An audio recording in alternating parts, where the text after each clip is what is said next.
Thank you very much for joining us once again here at Stockholm+50. And this is the Transformers Impact Hub. On this stage, we, every day of Stockholm+50, host one of the trailblazers from industry, from policy, from civil society, and from science, who are going on a path that could change how we do business towards a greener, more sustainable way. Something that would inspire, but also can crucially change the way we do business to be greener and more sustainable. Today's session, we are looking at accelerating innovation and doubling the speed of progress. The journey from business as usual to authentic innovation and positive change requires the breaking of barriers and overcoming obstacles that may seem at the time unsurmountable to make way to positive Stockholm+100 scenarios looking at the next 50 years. This session is divided into two segments. In the first segment, we have a trailblazer from industry. Karen Svensson is Chief Sustainability Officer from the Volvo Group, and she will take us on a journey where we will look at her industry, how they are accelerating innovation, and how they are resorting to unconventional ways of doing business in order to do better. And in doing so, how we leave no one behind. Then in part two, we will talk breaking barriers. And we will talk about the place of women in green technology, smashing glass ceilings for the planet. So without further ado, it is my pleasure to introduce to you Karen Svensson, Chief Sustainability Officer, Volvo.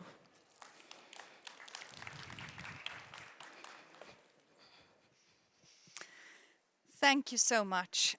Ladies and gentlemen, thank you for the opportunity to address this United Nations International Meeting. I speak today as a representative of a large Swedish company, as a representative of the transport industry, and of course of Volvo Group itself. It's a great pleasure to speak at this significant occasion as we mark 50 years since the first UN conference on the human environment. An event that has left a lasting impression on Volvo Group and helped shape the organization we are today. It was actually in connection with that conference that we acknowledged that we are part of the problem, but pledged also to be part of the solution. This led to us having care for the environment at the core of the Volvo Group. A worse threat is that practically all forms of transportation also pollute the air with exhaust gases. Even electric trains pollute the atmosphere, not here on the railway line, but where the electricity is generated, at the power station. Other sources of electrical power also play their part in spoiling the environment. Dams and artificial lakes radically affect nature. We must face the facts. All forms of transportation affect the environment.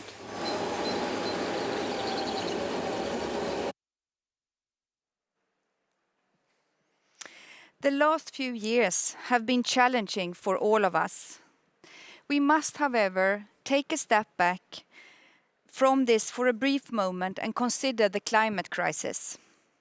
Climate change is the challenge of our generation, and how we handle it is how we will be measured in the decades to come. For most companies and in most sectors, CO2 from the transport makes up a substantial part of the CO2 footprint. And as a global company with presence in 190 countries, Volvo Group has a fantastic opportunity to help our customers and therefore also help society to decarbonize the transport system. Our long-term ambition is to provide products and services that are 100% safe, 100% fossil-free, and 100% more productive. Science-based targets provide us with tangible goals to reduce emissions in relevant areas for our industry. In areas we can control, like our own operations and in our products, as well on emissions generated from the energy we purchase. But more importantly, in emissions generated when our products are in use in society to transport food, medicines, and other things that many of us take for granted in everyday life. To achieve our targets, we have a clear roadmap in place, and we have made great progress, reducing emissions from air pollutants with over 90%, and decreasing fuel consumption of CO2 emissions by 40%. But now is the time to accelerate from a brown platform relying on fossil fuels to a green platform that puts sustainability first. A key element of that transition is the broad introduction of electrical products.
We have been delivering electrical buses for 10 years. Our battery-powered trucks and construction machines are already operating successfully around the world, and more are being delivered as we speak. It's no longer about the future. The transition is happening now. Consumers are placing higher and higher demands on sustainability, and transport buying companies are responding. The number of electric trucks and buses on our roads are still small, but the growth rate is fantastic to see. And in 2030, our goal is that 35% of all sold vehicles and machines should be electric globally. Climate change is a complex issue. It encompasses many dimensions, and it is a global problem felt on a local scale. Across companies, industries, countries, continents, we must all work together to meet our common goal. This is the decade for action, and we have the opportunity to make a real difference. But to accelerate the transition to a green platform, we need pace and scale, and we need to act in new ways. As an industry leader, we have an important role to play, but we also need government leaders to support us on this journey. As with many new technologies, costs are initially higher when volumes are lower. There will always be early adopters, but to make important change more widespread, history has shown that different kinds of incentives will be needed. In addition to incentives, we also advocate for the opposite tactic, putting a relevant price on carbon. We see the clear need for a substantial tax on CO2 and carbon pricing. This would create the right conditions for companies to cut their greenhouse gas emissions and adopt clean technologies. As a global company, we also need to ramp up both the production and the distribution of green energy. To electrify transport, having the right infrastructure in place is an absolute prerequisite. But sometimes the debate becomes about what comes first, the chicken or the egg. To move ahead with speed, we have therefore decided to play our part by signing a joint venture agreement with Daimler Trucks and the Traton Group to install and operate a high-performing charging networks for trucks and buses all around Europe, open for all brand. Will this be enough? Absolutely not. It is a start, but we are sending a clear signal that there is no longer time to wait. Environmental care is also about using the world's resources efficiently. Waste and pollution needs to be designed out to the extent possible, and products and materials must be kept in the use phase for a much longer period of time. At the same time, the transport industry in itself can make significant improvements in productivity. Today, estimates shows that an average truck is only using 40 to 50% of its total load capacity, meaning that the possibility to increase efficiency of the transport system is huge. And to truly decarbonize our industry, we recognize that we also need to look beyond the emissions from our own products and consider our entire value chain, including replacement of materials. The steel production is one of the major contributors to greenhouse gas emissions. In 2020, 1.87 million tons of crude steel were produced worldwide. 16% of them were destined for the transport sector. With around 70% of a truck's weight from steel and cast iron, replacement of material in our products with fossil-free and recycled alternatives will be another important step in our journey towards net zero. Again, we are moving from words to action.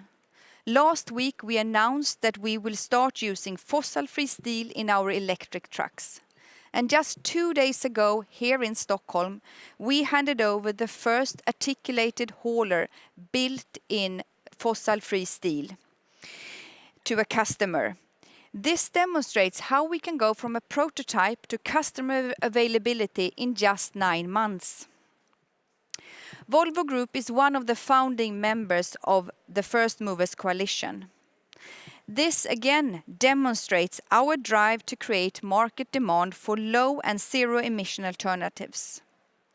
The new platform will help companies make purchasing commitments for low carbon technologies, critical for accelerating emerging innovations such as fossil-free steel and make them cost efficient for customers. Until now, more than 50 companies have signed up to the First Movers Coalition, together with governments including US, Sweden, India, Italy, Japan, Norway and UK. We have made purchasing commitments to suppliers using near zero or zero carbon solutions in areas of steel, aluminium and trucking. If enough global companies commit to a certain percentage of their purchasing to clean technologies, this will create a market tipping point that accelerates the affordability and drives long-term net zero transformation across the value chain, and particularly across those hard-to-abate sectors such as transport. Climate change is the challenge of our generation. Today, tomorrow, and in the weeks and years to come, we will be judged upon the actions we take. It is both our individual and collective responsibility to move from words to action. So let's work together and commit to accelerate sustainable development across the globe, leaving no one behind, as partnership is the new leadership. Thank you.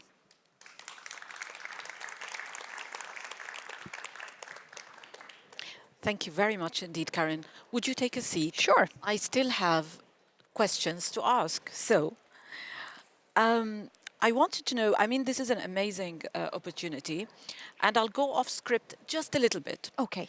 You talked about the First Movers Coalition. This is really quite innovative. It is taking pace, but is it moving fast enough? And if we try to put like a mark on the time frame, how long would it actually take, do you believe, in order to reach the amazing objectives that you just explained to us now? In the First Movers Coalition, the First Movers Coalition was initiated at COP26, and I think what makes it so amazing is that it's really a collaboration between governments and industries. And it's also incredible in that way that the companies and the governments there, they are going beyond their own responsibilities. So we are not only making our part, producing electric trucks, for example, but we are also saying that because we are a big buyer of steel, for example, we're a big buyer of transport services, we think we can utilize that purchasing power.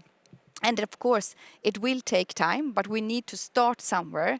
So I think this is a great step, and this is the type of collaboration that we would like to see more of. Then I'll go back on script and I'll just talk about in the journey to green, in the journey to become more sustainable.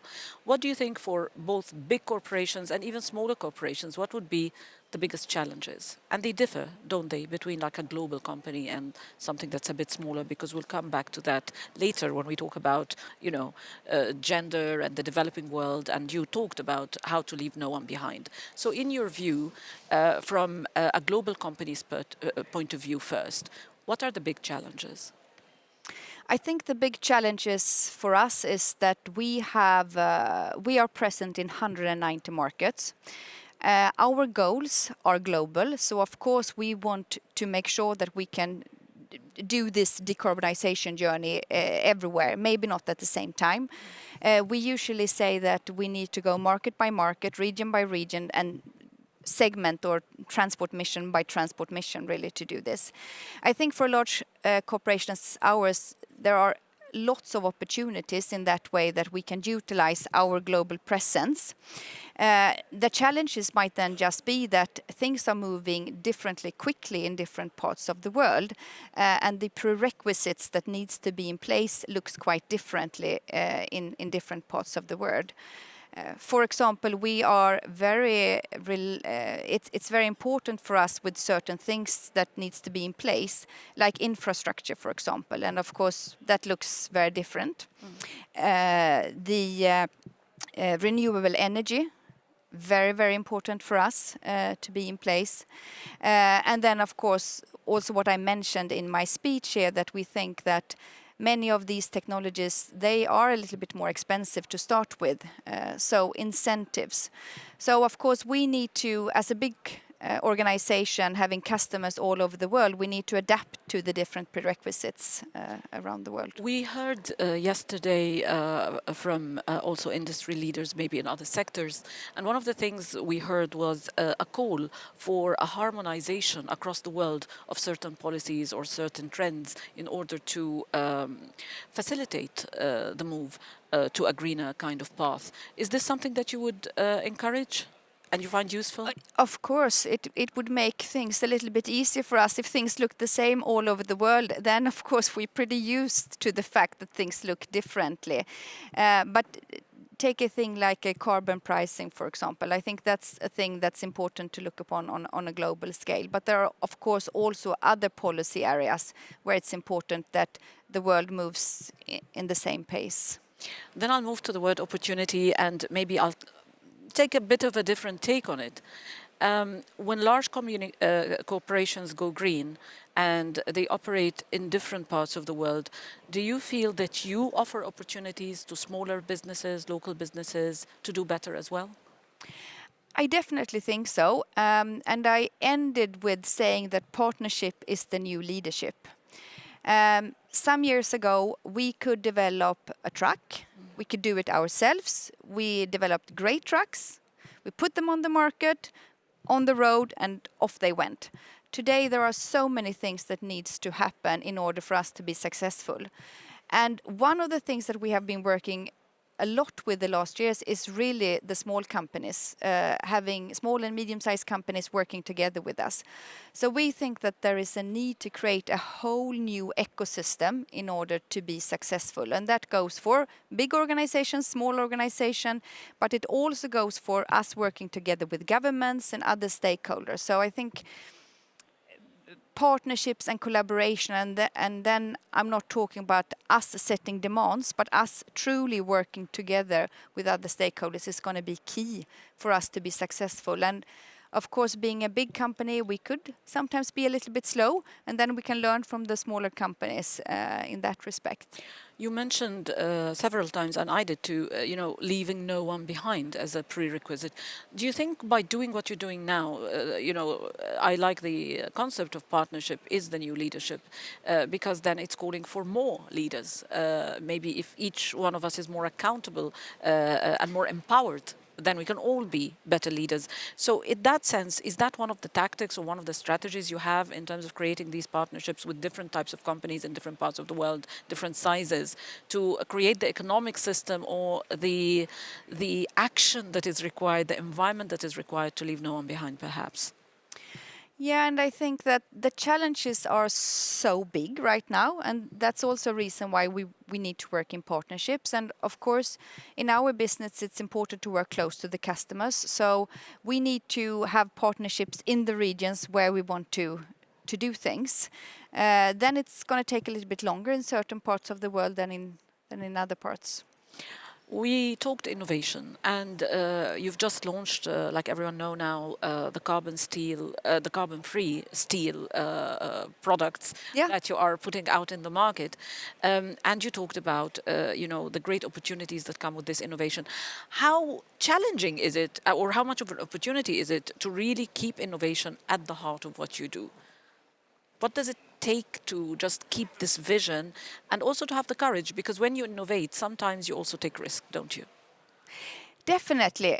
We can come back to this with taking risk, but I think innovation is something that has been it's been core for a company like ours always. So innovation is what our whole business is built on, you could say. So innovation related to the environment, related to safety, related to efficiency. So without innovation, we wouldn't be there. I think also when it comes to taking risk, it's true, and we need to look upon different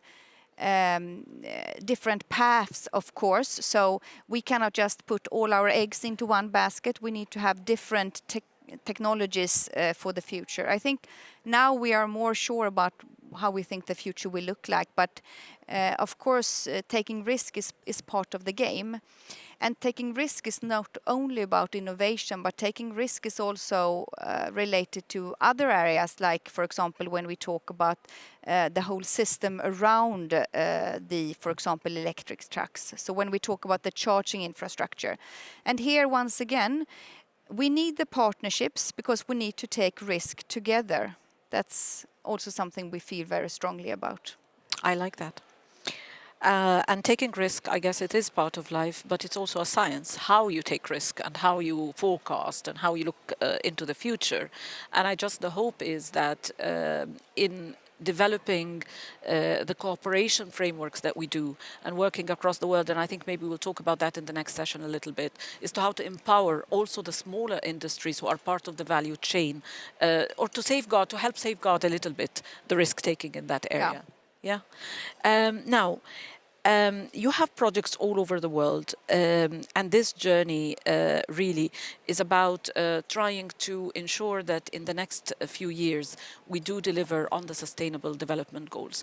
So to wrap up this segment, maybe your vision, in this sense, in order to be able to achieve the SDGs with all the challenges that we have in the world, what is your vision in terms of the 3 actions that you feel could transform what we are doing? It could be on the part of citizens, it could be on the part of government, it could be on the part of the technology sector and industry. From your vast experience in this area, if you would say, these are the 3 things that we could do, maybe we can focus on, because there's so much that we need to do, what would those be?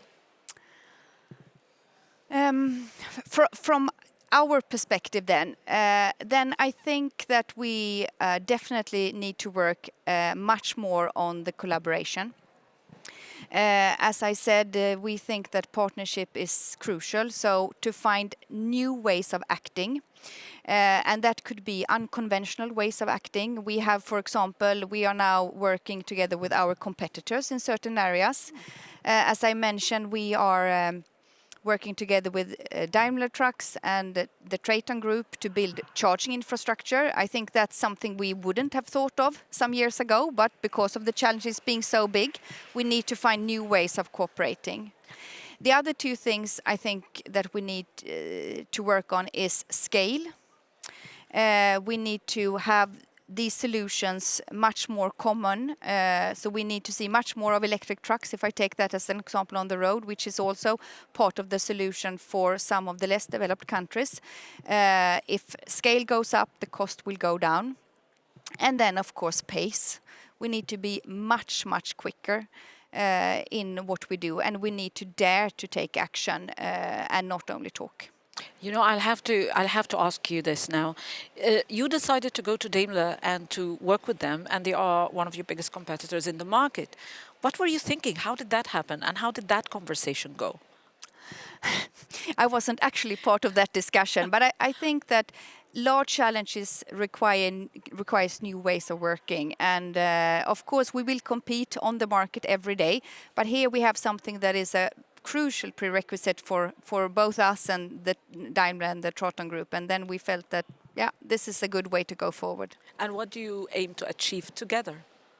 We aim to achieve 1,700 charging stations that will be open to all brands, so not only our own brands, but really to create a possibility for our customers to drive electric trucks every day.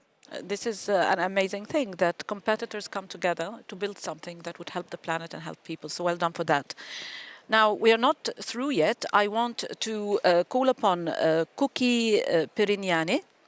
She is the Director of Partnerships at the Botswana Digital and Innovation Hub, one of the most inspiring new projects in the African continent.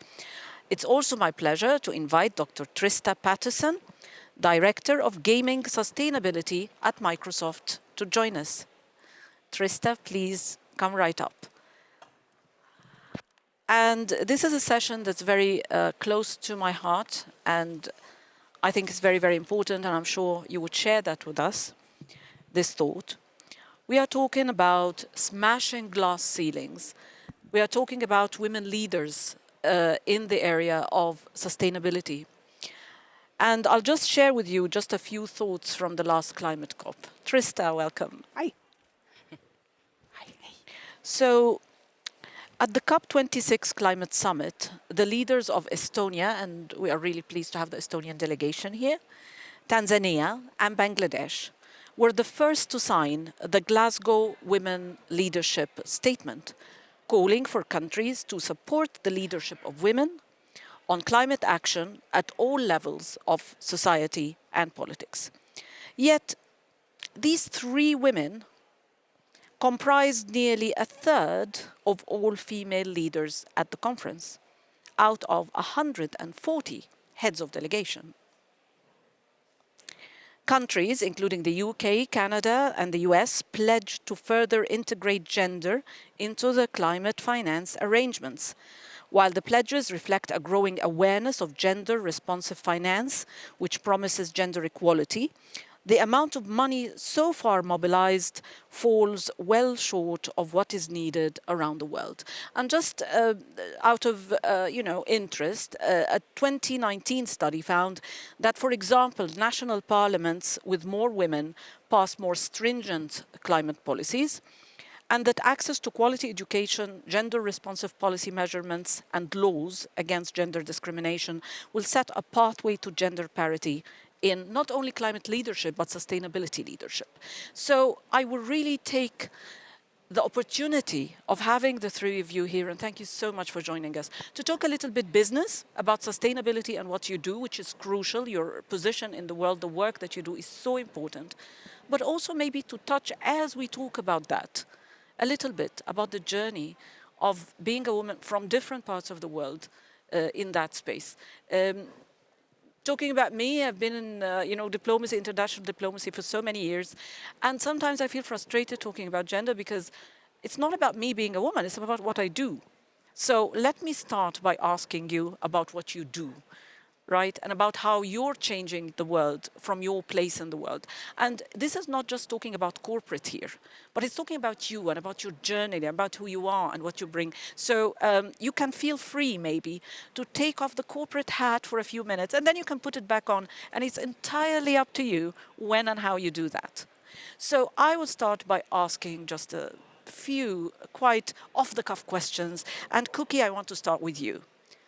What are you doing and why do you believe it's important? Tell us a little bit more, because you're doing something quite pioneering, aren't you? We are. Thank you very much, Shireen. And I'm excited that you asked us to take off our corporate hats before and then put them back on. But I lead commercialization within the Botswana Digital and Innovation Hub. So essentially what I do is I meet innovation with the market. That's what we do. So we incubate, accelerate, and ultimately ensure that commercialization lands in the market, in an African market. And so you can imagine the challenges that come with trying to do that. So that's what I do, commercialization of innovation. But I just want to answer your question on just taking the hat off and say this. More often than not, we assume that women know there is a glass ceiling. I didn't know. I mean, I came from a family where my father was a farmer and I didn't know what this man did. Every morning, woke up to a man who stayed home and a woman who went to work. And so I assumed that is how the world should be. But as I progressed, I then got shocked. I was the only woman in the room and I was wondering, why are there no women? What is so wrong? And so I came from a point of privilege because dad sat there, but my mom went to work. And so I didn't have the challenge that other women had. And so for me to begin to understand was also, I guess, the exciting part about wanting women to be there, because I didn't have to struggle to be there. And so I've been through mining, I've been through banking, I've been, you name it all. But I had to look around and wonder, why does it feel so lonely? To be a woman in leadership. So this is what I do. But for me, this journey is personal because I didn't know there was a glass ceiling. Yeah. So what are the tips that you would give to smash some of these maybe layers of glass ceilings that are out there? My most favorite one is that we want to talk about the technical aspects, which is policy. We want to talk about education. We want to talk about all those things that we've had before. I say this, they need to see us. They need to want to be here.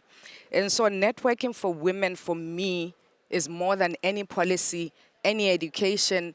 We need to tell women that there's a seat for you and you don't need to struggle to get it. And I think that message for me, and yes, I'll talk about all the other harder aspects because we need not be ignorant of them.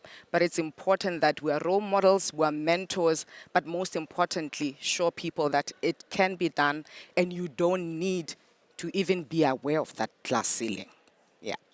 Well, I'll move to Tristan. I'm coming back where I'll ask you, Cookie, to wear your corporate hat just in a second. But first, let me go to Trista. Trista, you had an amazing journey. You were one of us not too far ago. You were part of our work in the UN system. Then you decided to go to the outside world and to try something that's quite pioneering, gaming. Gaming. And sustainability. So you're charting a very unusual path. It was unusual already when you were in the UN. And we're like, what? Gaming? Why? Who? Who is she? And then before we found out, you were already, kind of charting a new path in industry. So tell us a little bit about this journey. Sure. Well, my official title is Director of Gaming Sustainability at Microsoft. And those of you that are familiar with sustainability goals think this is kind of a funny title. My peers tease me all the time because it sounds like I'm gaming, like I'm trying to rig the system and get away with something. So they give me a hard time. I came to gaming as a very reluctant convert. I was quite convinced that gaming and technology was causing a barrier and a rift with the way in which people experience the natural world. And as a consequence of my work as an economist, my conversion to the influence of gaming had everything to do with science and evidence-based decision making. One of the things that's really important about what Cookie was saying is that when you don't know that there are barriers, you feel free to question what you're told and challenge the system. And that's not always the case for many women and girls in the contexts in which they're raised. And it took me a long time to grow into a place where, even though everyone in my peer group or even my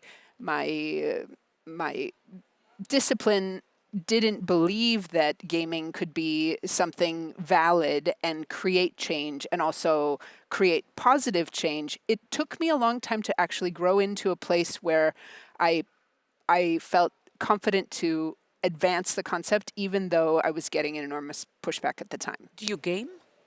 I do. I do now. I think what I think is important is that gaming is in all of us. We're born playing. We play Ring Around the Rosie, where we are in schools. It's how we learn the fastest. Play is innate to all of us. We all game every day. And that everyone in the audience probably has a game on their phone, whether or not they're aware of it or are incentivized in different ways to do different things that are gamified in interaction.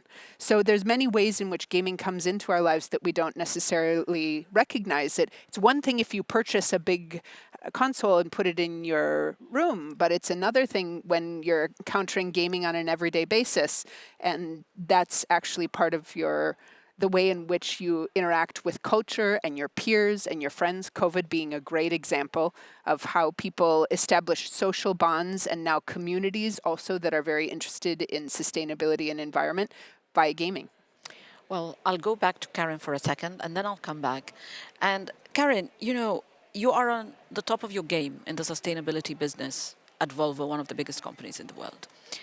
To get there, to remain there and to move forward, how do you feel being a woman in that spaces? I mean, I'll talk again from my experience. I believe we do more. Am I maybe not fair? I don't know.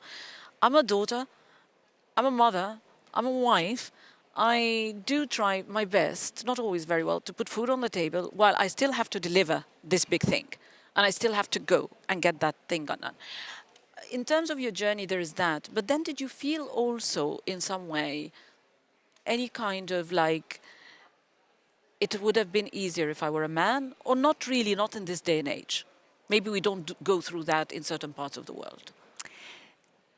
I'm not sure it would have been easier, and it would definitely have been less fun, I think. I actually many times felt like the odd bird in many places. I can go to a conference and especially then maybe 15 years ago, something like that, I could go to a conference and there were all men and I was the only woman, and I actually enjoyed it in that sense that I stuck out and that have given me lots of opportunities. And I think I'm maybe a little bit on the same page as you there, saying that I haven't really felt that this was a hurdle for me in any way. Then I can of course understand that for many women this is quite a big issue, and there are structures that makes it difficult for women in many situations. But I have been lucky. And I think also you talk about there are so many other things to do. I'm lucky I have a husband that I'm sharing everything with. So for me, I think it's actually been more of a benefit being a woman than something I would else. have to agree on so many levels. But let me put it that way then. What would you feel like? There is a certain aspect of employment and hiring. We hire, right? You're women in power, you hire people. I really feel upset if I feel I'm getting a job because I'm a woman. So in the hiring process, you will find in the best companies, including in the UN system, you will say, like, we prefer women who are highly qualified. What is your take on this one? Should we hire and put a priority, like there is a woman there, so we should hire her because she's a woman? Or do you feel it should be totally 100% competency-based regardless of how many women we have on the table. It's one of those difficult things that someone, sometimes you struggle with. So maybe let me start with you, Karen, and then I'll just go the other way. Competence is not an objective thing. You can't say that this person is competent, this is not competent. Of course, we should choose the best candidate for the work. But because we are more or less 50-50 in the world, men and women, there should be opportunities to find more women, to say it like that. Then, of course, no one wants the job just because you have the right gender.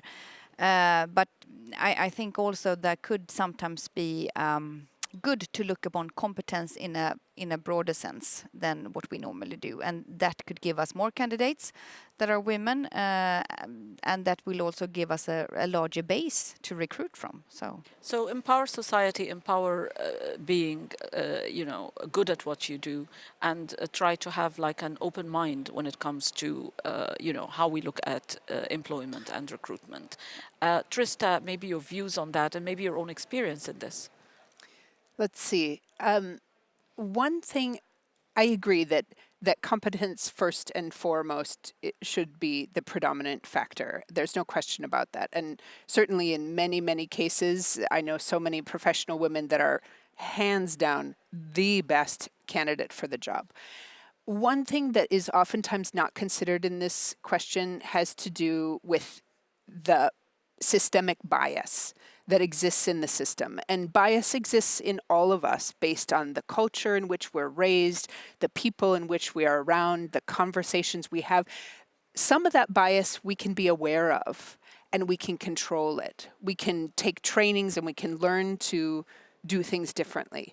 Other things, they are societal. They can be subconscious. They can be instinctive. And as a consequence, those things, when they build up in the system, tilt the system so that those that have the most competence aren't recognized in the system, and it makes it very difficult to award a job to the person that actually has the most competence. And it's those kinds of situations. I've been pretty impressed coming from a UN-based system to Microsoft, because there's so many trainings that they're not just the flip through, click through PowerPoint type of trainings, but they make television series about subconscious bias and security and privacy and these kinds of things that play out kind of like a television show, help you identify with empathy with different situations. And when you begin to do that, you can begin to question your own recruitment schemes, or even the way in which you're looking at a resume that comes across your desk, or ask better questions of their employees, or ask questions of different audiences to recommend more people with more kinds of diversity. And it's not just gender diversity. It can be neurodiversity is obviously a really interesting area, because there are so many genius, bright people that have been misinterpreted by the system because neurologically they differ from others. And so this is an enormous area of talent acquisition that is kind of an unturned stone. And I would argue the same is true for gender equity. It looks to me like this is a topic that we will have to officially put into our program of work, under the UN Science Policy Business Forum. And what a great opportunity. We have leaders, both men and women, from science, from policy, from business, and obviously from society that could help us take this across. Now, my last question on this segment, and there's so much to be done, so again, I'll say to be continued, but Kuki, you are in a position of leadership. You are leading work in a very innovative new hub in Botswana, and we always talk about Africa. Africa is a huge country, very diverse continent with so many different countries. I'm from there, you're from there, and we come, from different cultures and backgrounds and all that. But being in this position of privilege as well, being the leader in a very new and hopefully very innovative space, what will you do? What are the things that you want to do to ensure that there is balance, there is empowerment? And I'm really impressed with what Trista is saying, in terms of creating the training. We don't get I didn't get trained, for example, enough, in terms of how to stand there and we had to learn by doing. Yeah. So. Yeah. Three things for me, Shireen, that are very important that we as the Botswana Innovation Hub, and indeed myself, are leading aspects that we need to ensure that we touch and make right. Because like she said, we shouldn't be ignorant of the fact that there are inequalities, and therefore there should be targeted interventions to ensure those are addressed. And then we can begin to say, let's be focused on competencies, let's not have quotas, let's not have... Three things for me: education. I say this coming from Africa, access to education is absolutely key. And we should be deliberate ensuring that STEM and research becomes very attractive to women, because only when they can compete at that level, we can then begin to talk about competency. So that's the first thing for me, education. Secondly, access to funding. In the entire conversation, I think I've heard there's so much money. Money is not the problem, but we need to channel it right. We need to ensure that we channel money to innovation so that we can then accelerate and ensure that we then help the planet, which is, by the way, not about the planet because it knows how to heal itself. It's about humanity, and so we need to ensure that funding is directed accordingly. But most importantly for me, we're a government agency, although we operate as a private company, as policy shift.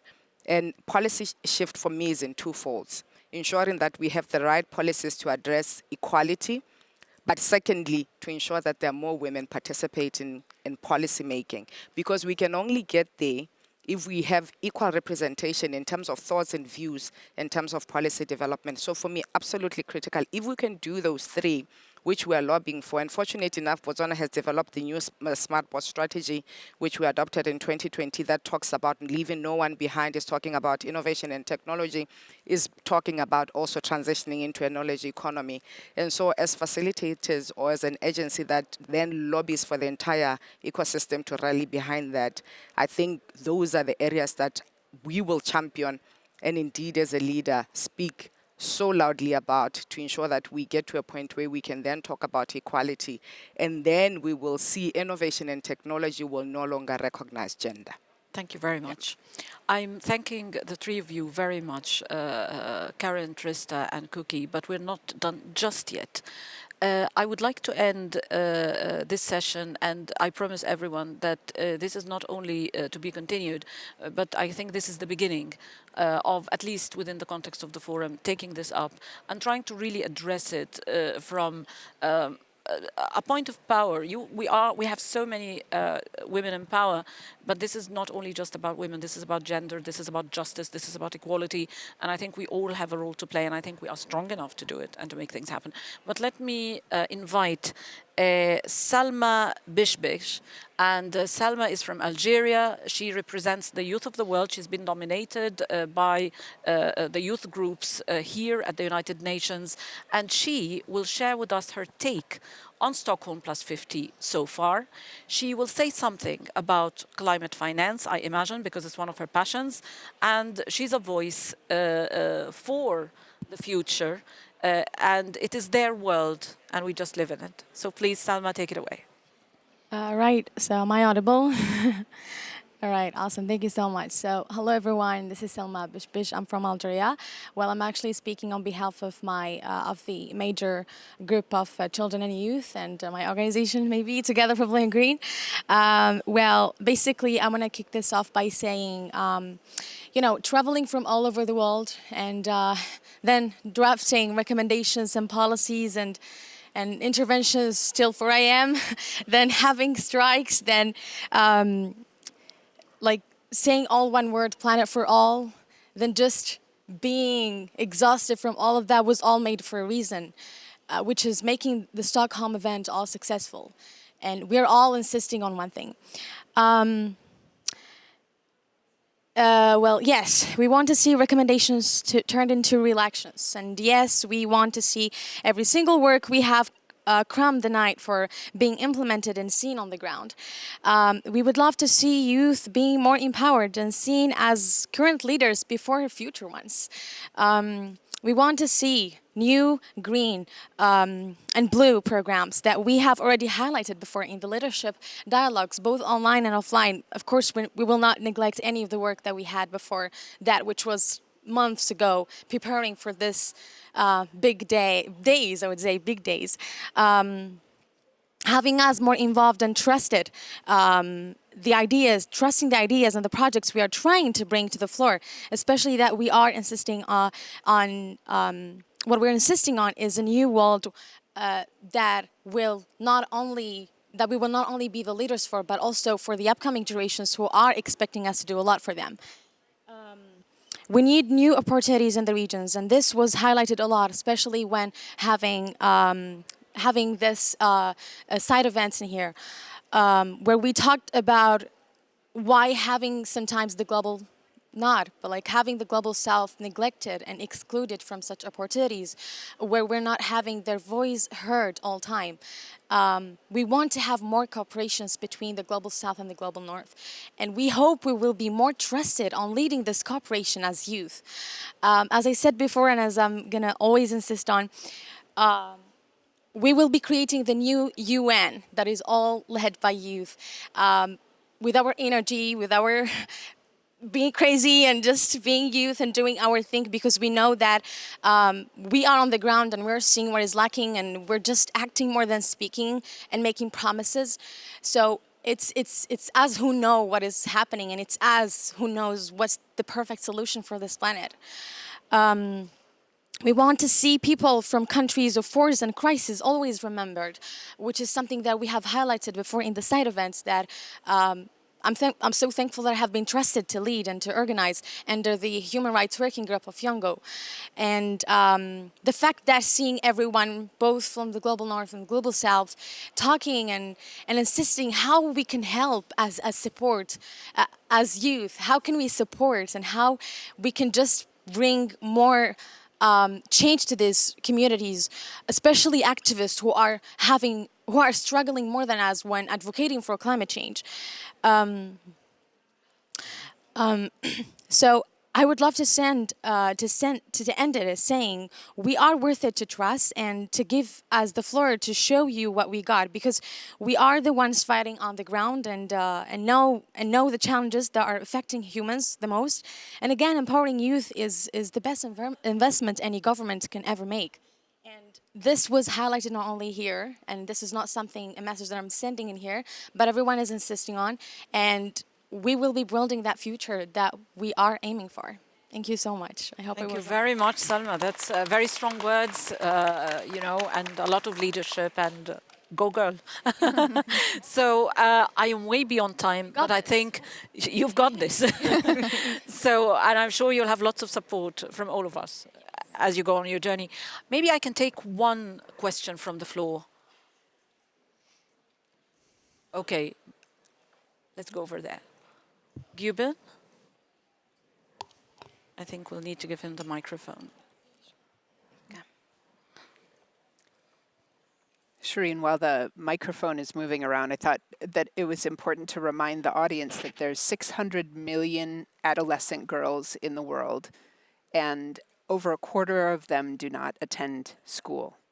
So for every 7 years of education, they marry 4 years later. For every additional year of education after that, they earn 25% more per year. So it's one of those things where education is such a crux issue for youth and for the planet's future. And there are so many different ways in which the causal relationship between adolescent girls getting the education and empowerment they need, the tooling, the STEM training, the networking, and then the peer support, that's where the basis of the engine of sustainability will come from. Absolutely, and in this day and age to know, and we hear it in the news, we see it, that inequalities at that scale exist now, and how peace and security is very important in this, how sustainability will definitely be one of the casualties, just one of the casualties of this. It is definitely a big message, and it resonates, I think, the message from this panel. I think we have to conclude, and very quickly, just one final comment from the floor. Hi, thank you, Shireen. So I'm Gibbon from the Children and Youth Major Group, and again, thank you to the SPPF for facilitating youth engagement through the past few days and the past 2 years, really. But it's one corner of the UN system, and my question to the panelists and to Shireen is, what is the rest of the private sector doing to engage young people in the decision-making and the rest of the UN system as well? Say that again, please.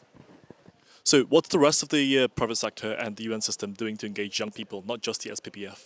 I'll take it very quickly. Honestly, 30 seconds. What are you doing to engage youth and major groups? Well, because we're an innovation hub, we're a youth center. And so that's what we do, engagement with youth all the time. But I was going to say, one of the speakers said something, and unfortunately I can't remember his name, something very profound yesterday. He said, we must remember that we'll not be there in 50 years. And so this is not our conversation to have. We need to ensure that we then hand over the conversation to the youth. And so it's important that all other youth organizations or organizations that are youth conscious should remember they will not be there in 50 years. And so our pledge as the Innovation Hub, because we deal with youth, is that we're handing over the baton so that they can begin the conversation.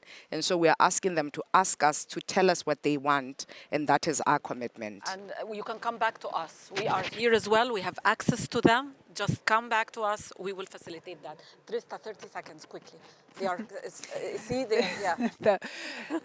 I agree with you. And the idea of a new United Nations made of youth sounds like an amazing idea to me. So whatever I can do to facilitate on the part of Xbox to make that happen within Minecraft or any of the other platforms we have to do it within a virtual environment, because it won't be Web 3, it'll be Web 7 or Web 8 by the time the Stockholm+100 happens. So hopefully that will create a more inclusive environment.